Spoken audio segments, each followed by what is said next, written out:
Hello friends, welcome back to అమ్మమ్మ specials channel. ఈరోజు నేను ఈ వీడియోలో జీలకర్ర అన్నం ఎలా తయారు చేయాలనేది చేసి చూపిస్తాను. చాలా ఈజీగా తయారు చేసుకోవచ్చు ఇంట్లోనే.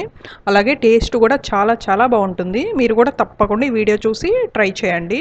ఇక్కడ బాస్మతి రైస్ ఒక గ్లాస్ తీసుకున్నానండి. ఇవి ఒక పావు గంట ముందుగా నానబెట్టుకోండి.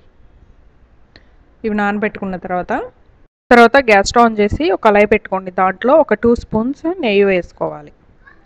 నెయ్యి కరిగిన తర్వాత దాంట్లోనే 2 బిర్యానీ ఆకులు వేసుకోవాలి. అలాగే దాంట్లోనే 2 యాలక్కులు చెదకొట్టి వేసుకోండి. అలాగే చెక్క చిన్న ముక్క వేసుకుంటే సరిపోతుంది. అలాగే దాంట్లోనే 1 స్పూన్ జీలకర్ర వేసుకోవాలి. జీలకర్ర అన్నం కాబట్టి జీలకర్ర కొంచెం ఎక్కువ వేసుకోవాలి. వీటన్నిటిని లైట్గా వేయించుకోండి. లైట్గా వేగిన తర్వాత దాంట్లోనే ఎండుమిరపకాయలు ఒక 3 వేసుకోండి. ముక్కలుగా చేసి వేసుకోండి.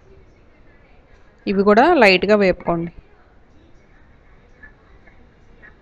ఇవన్నీ వేగిన తర్వాత మనం ముందుగా ఒక పావు గంట ముందుగా నానబెట్టాం కదా, వాటర్ ఏమీ లేకుండా బియ్యాన్ని వేసుకోవాలి.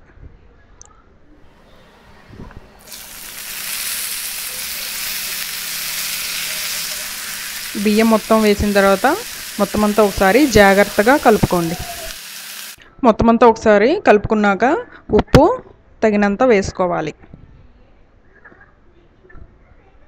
ఉప్పు వేసుకొని కలిపిన తర్వాత వాటరు గ్లాస్కి గ్లాసున్నర మాత్రమే వేసుకోవాలి. ఎందుకంటే బాస్మతి రైస్ కాబట్టి ఎక్కువ వాటర్ అవసరం ఉండదు. అదిగాక మనం ముందుగా నానబెట్టాం కదా ఒక పావు గంట ముందుగా, అందుకని వాటర్ తక్కువే వేస్తున్నాను నేను ఇక్కడ.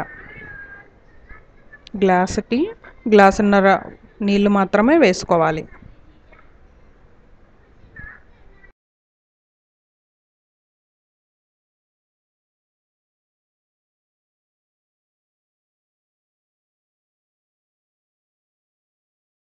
వాటర్ వేసుకున్నాక ఒకసారి మొత్తం అంతా మళ్ళీ కలుపుకోండి. ఇలా కలిపిన తర్వాత ఉప్పు సరిపోయిందో లేదో ఒకసారి టేస్ట్ చూసుకోండి. ఉప్పు సరిపోతే కనుక ఇప్పుడు పైన మూత పెట్టుకోవాలి. గ్యాస్ని హై ఫ్లేమ్లో పెట్టుకొని కుక్ చేసుకోవాలి. 70 to 80% కుక్ అయినాక గ్యాస్ని లో ఫ్లేమ్లో పెట్టుకోండి. 80% కుక్ అయిన తర్వాత మూత ఓపెన్ చేసి చూడండి. 80% వరకు కుక్ అయిపోయింది కదా, కొంచెం వాటర్ ఉందంతే కొంచెం. అందుకని గ్యాస్ని లో ఫ్లేమ్లో పెట్టుకొని ఒకసారి మొత్తం అంతా కలుపుకొని మళ్ళీ ఒకసారి ఒక 3 నిమిషాల సేపు మూత పెట్టుకోండి.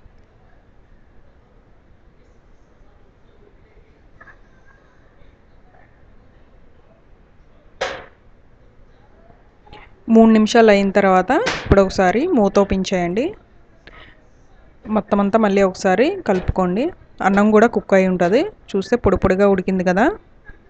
ఇప్పుడు దాంట్లోనే చిన్నగా కట్ చేసిన కొత్తిమీరను వేసుకొని మళ్ళీ ఒకసారి మొత్తం కలుపుకొని ఇప్పుడు గ్యాస్ స్టవ్ని ఆఫ్ చేయండి.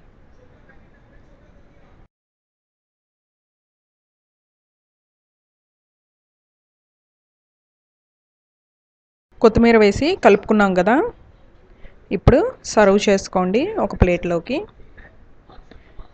ఇది వేడివేడిగా తింటే చాలా బాగుంటుంది.